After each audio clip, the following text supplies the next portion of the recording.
알아두면 유용한 경제 이야기, 오늘의 생활경제 시작합니다. 1인 가구 비중이 연일 최고치를 경신하고 있습니다. 혼자 사는 젊은이들도 많지만 혼자 사는 노인이 가장 많았는데요. 외로움을 느낀다는 응답도 늘고 있습니다. 최덕재 기자입니다. 작년 1인 가구 수는 804만 5천 가구입니다. 전체 가구 중 1인 가구 비중은 36.1%로 역대 최고치입니다. 1인 가구 비중은 2019년 처음 전체의 30%를 넘었고 이후 한 번도 감소하지 않고 증가하고 있습니다. 이대로라면 2037년이면 900만 가구를 넘을 수 있다는 추산도 나옵니다. 주목할 점은 연령대별 비율입니다. 1인 가구 중 가장 큰 비중을 차지한 건 노인들이었습니다.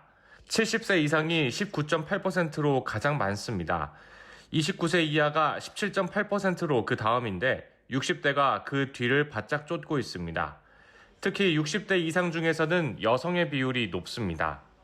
혼자 사는 노인 인구가 늘어나는 것은 기본적으로 기대 수명과 건강 수명이 늘어났기 때문입니다. 특히 성별로 보면 24년 기준 여성의 기대 수명이 남성보다 6년 정도 더 긴 상황이고요.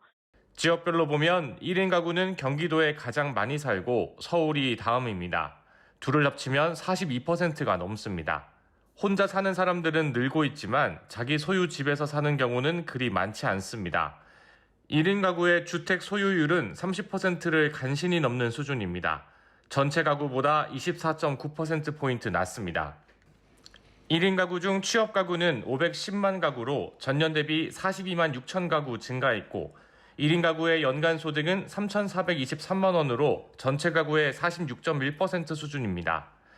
소득 구간별로 보면 1인 가구의 53.6%는 연소득이 3천만 원 미만이었습니다.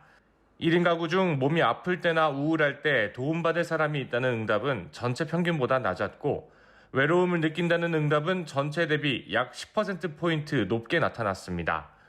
연합뉴스 TV 최덕재입니다.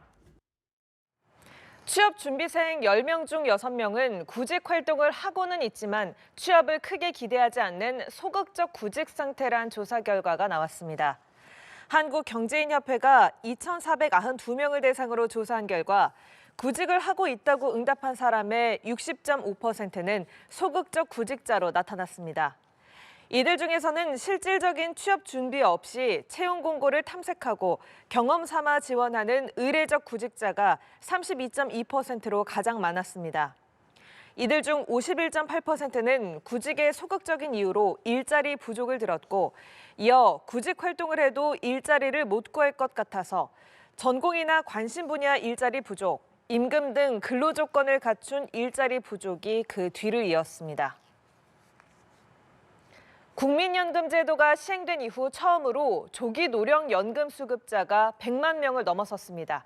1년을 일찍 받을 때마다 연금액이 연 6%씩 깎여 손해연금이라고도 불림에도 불구하고 올해 7월 기준 조기 노령 연금 수급자는 100만 717명을 기록했습니다. 손해를 감수하더라도 당장의 생계를 해결하려는 은퇴자들이 급증하고 있다는 신호로 해석됩니다. 또 2022년 9월부터 건강보험료를 내지 않는 연소득 기준이 3,400만 원 이하에서 2천만 원 이하로 낮아져 은퇴자들은 연금액을 깎아서라도 피부양자 자격을 유지하려는 경우도 다수 있는 것으로 분석됩니다. 앞으로 외국인이 국내 토지거래 허가구역에서 주택을 매수하려면 거래를 신고할 때 자금 조달 계획서와 입증 서류를 제출해야 합니다. 국토교통부는 이러한 내용을 담은 개정 부동산 거래 신고법 시행령을 오늘 공포하고 내년 2월 10일부터 시행한다고 밝혔습니다. 이는 지난 8월 국토부가 발표한 외국인 토어구역 지정에 따른 후속 조치입니다. 국토부는 대출 규제 등을 받지 않는 외국인의 투기성 부동산 구매로 집값이 오른다는 지적이 이어지자 서울을 포함한 수도권 대부분 지역을 외국인 토어구역으로 지정했습니다.